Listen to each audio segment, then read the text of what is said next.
Here is a picture of our poster. We've made this poster based on common conventions of other people's movie posters. It follows many of these conventions, such as the classic tagline foreshadowing a certain plot line in the film, or the coming soon text at the bottom. When looking at real posters and comparing it to ours, there are many similarities. We have the names of the actors above them in the picture. We have a picture of the main part of the film, the camera, and the actors stalking and being stalked. And the credits are written in the steel tongs font that is traditionally used within movie posters. Now this is a picture of the Iron Man movie poster. It also has the names of the actors above them. The picture of the Iron Man is a picture of the key part of the film, and it has the coming soon line at the bottom, with the credits in steel tongs font. These are the conventions we used in our poster, clearly from real media products, such as the Iron Man poster here. This is our film review that we created based on a review from Empire magazine. This also uses a lot of conventions from real movie reviews. We've used a picture for our main action plot in our film, the title in boxes at the top, a quote from the main body of the text in a separate quotation from the text, a border, film information in a separate section, edition numbers and website banners at the bottom, and a look closer section over the picture. And here is a review from the bank job of Empire magazine. It looks very similar in style to ours, and we have followed many of the conventions of this review and a few others. Most of the conventions listed above can be seen in the bank job review, so we have used many of the conventions of real movie posters such as this one in our own product. This is the establishing shot from our film, setting the scene for the rest of the plot. It shows a train going past the station, which shows the audience our film is set at a train station. This is a common convention used to set the scene for a film, and it is a very effective shot technique. Kick-Ass uses this convention at the start of its film. The establishing shot from Kick-Ass is shown here. It is a superhero jumping off a building and definitely sets the scene for the rest of the film, as it is all about a boy learning to be a superhero, so we've used the convention of an establishing shot in our film.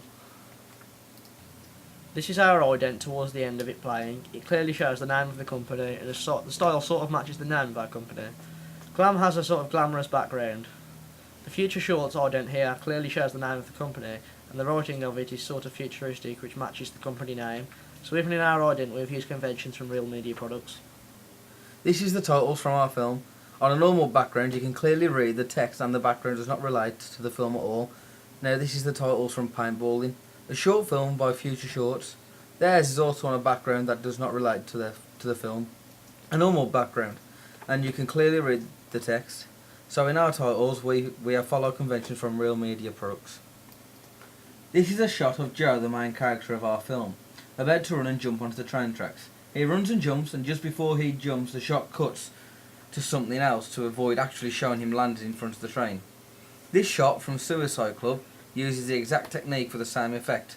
These Japanese girls are all holding hands at the same time, but you never actually see them land on the tracks. So we have used this convention from Suicide Club to hide the bit where he actually gets hit by the train. This is a shot we have of Joe, the main character in our film, stalking the woman he's obsessed with. He's taking a picture of over the bush. This is a rather creepy photo designed to show what a creep Joe is. This is a convention also used in the film One Hour Photo with Robin Williams. And here is a shot from the film where he's also taking a picture of a girl. He's sitting in his car, and this also shows him as quite a creep. Joe in our film is presented as a bit of a psychotic stalker. He goes so far for love and even beats up another man just because he sees him with the girl he loves. This shot from our film shows him tearing over Mark after just beating him to the ground.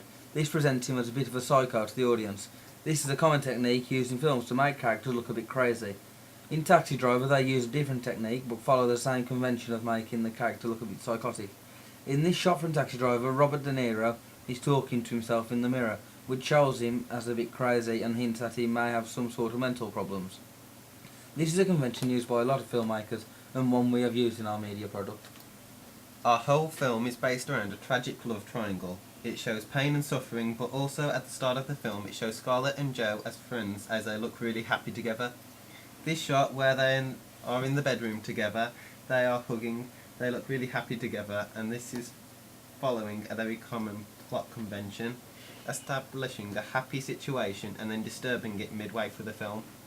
Twilight New Moon also does this, as this shot from the film shows the two characters looking very happy together and looking into each other's eyes. They are establishing a happy moment, and later in the film this happiness will be disturbed. This is one convention we have used from real media products. Tracking shots are commonly used throughout film for a variety of different reasons. In our film, we have used this tracking shot to show Jo stalking someone, and it does a really good job to show this. This shot from Kill Bill is showing her walking through the building, and for a completely different reason. So, although we have used the convention of a tracking shot, we have challenged the convention used by Kill Bill by using it for a completely different reason. We've used a playground in our films to represent innocence and show the happiness of the couple as they are swinging. This shot shows them swinging and shows the playground being used for this reason, whereas the shot in the Terminator shows the part being destroyed in a dream and showing the pain and suffering of the children. We have challenged the convention set by Terminator by using a playground for the completely opposite reason and representing happiness from our location.